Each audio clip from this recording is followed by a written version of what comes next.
दोस्तों सब्सक्राइब करें हमारे इस YouTube चैनल को और इस नोटिफिकेशन बेल को ऑन करें ताकि आप देख सके हमारी वीडियो सबसे पहले। हेलो दोस्तों, स्वागत है आपका मेरे YouTube चैनल पर जिसका नाम है समथिंग न्यू। आज हम बात करेंगे धर्म ग्रंथों में वर्णित 9 रहस्यमय जीवों के बारे में। तो चलिए शुरू करते हैं। दोस्तों, महाभारत, रामायण और पुराणों में कुछ ऐसे पशु और पक्षियों के बारे में बताया गया है जो आज के समय में मौजूद नहीं है। ये प्राणी ऐसे हैं जिन पर आज के समय में तो विश्वास करना भी मुश्किल है, क्योंकि ये बातें तो कर ही सकते हैं, साथ ही इनके पास चमत्कारी ताकतें भी थी। इन पर विश्वास करना ना करना ये तो आस्था पर निर्भर करता है। हम बताते हैं आपको धर्म ग्रंथों में बताए गए कुछ ऐसे ही जीवों के बारे में। पहला, इच्छाधारी नाग कन्या। महाभारत में अर्जुन ने पाताल लोक की एक नाग कन्या से विवाह किया था जिसका नाम अलूपी था। वह विधवा थी। अर्जुन से विवाह करने से पहले उलूपी का विवाह एक नाग से हुआ था जिसको गरुड़ ने खा लिया था। अर्जुन और नाग कन्या उलूपी के पुत्र थे अरावन, जिनका दक्षिण भारत में मंदिर है और किन्नर उनको अपना पति मानते हैं। भीम के पुत्र घटोत्कच का विवाह भी एक नाग कन्या से ही हुआ था जिसका नाम अहिलावती था। दूसरा, गरुड़ पक्षी। माना जाता है कि गिद्ध गरुड़ की एक ऐसी प्रजाति थी जो बुद्धिमान मानी जाती थी। ये भगवान विष्णु का वाहन है। कहा गया है कि ये एक शक्तिशाली, चमत्कारिक और रहस्यमय पक्षी था। प्रजापति कश्यप की पत्नी विंता के 2 पुत्र हुए, गरुण और अरुण। गरुण विष्णु की शरण में चले गए और अरुण सूर्य के सारथी हुए। तीसरा, उच्चे श्रवा घोड़ा। घोड़े तो कई हुए लेकिन सफेद रंग का उच्चे श्रवा घोड़ा सबसे तेज और उड़ने वाला घोड़ा माना जाता था।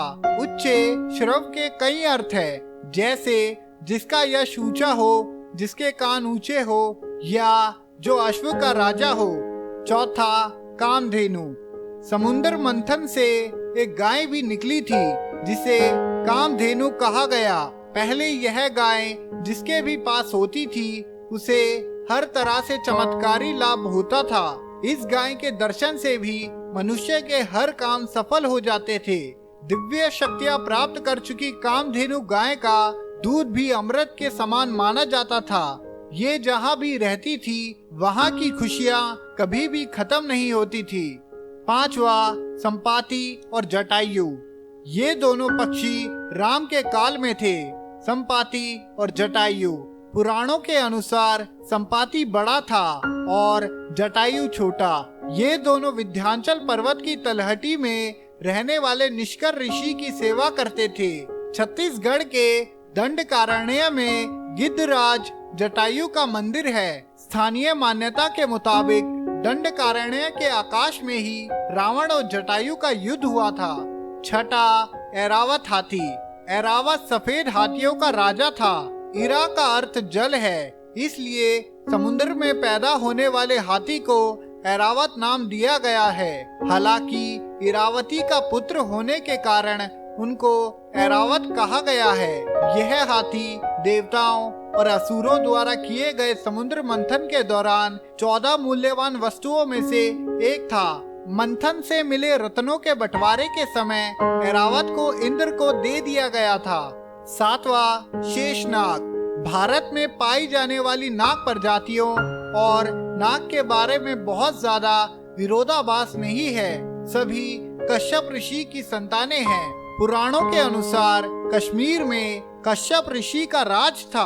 आज भी कश्मीर में अनंतनाग, शेषनाग आदि नाम से स्थान है। शेषनाग ने भगवान विष्णु की शैया बनना स्वीकार किया था। ये कई फनों वाला नाग माना जाता है। ऐसी भी मान्यता है कि शेषनाग पर पृथ्वी टिकी है। आठवां, वानर मानव। राम के जन्म के पूर्व हनुमान जी का जन्म हुआ था, यानी आज से लगभग 7129 वर्ष पूर्व हनुमान जी का जन्म हुआ। शोधकर्ता कहते हैं कि आज से 9 लाख वर्ष पूर्व एक ऐसी विशेष वानर जाति भारत में मौजूद थी। इसके साक्ष्य मिले हैं। 9वां रीछ मानव।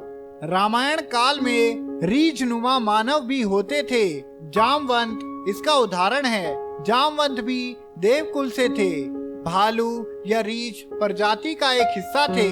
संस्कृत में भालू को त्रेक्ष कहते हैं, जिससे रीछ शब्द उत्पन्न हुआ है। मगर ये रीछ इंसानों से बातें नहीं कर सकते हैं। पर रामायण काल में ऐसा माना जाता है कि जामवंत बोल सकते थे।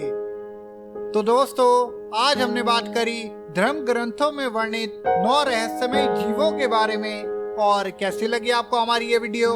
अगर अच्छी लगी हो तो प्लीज इसे लाइक करें, कमेंट करें और शेयर करें। और इस चैनल को जल्दी से जल्दी सब्सक्राइब करें, क्योंकि हम ऐसी अनोखी वीडियोस लाते रहते हैं और लाते रहेंगे। धन्यवाद।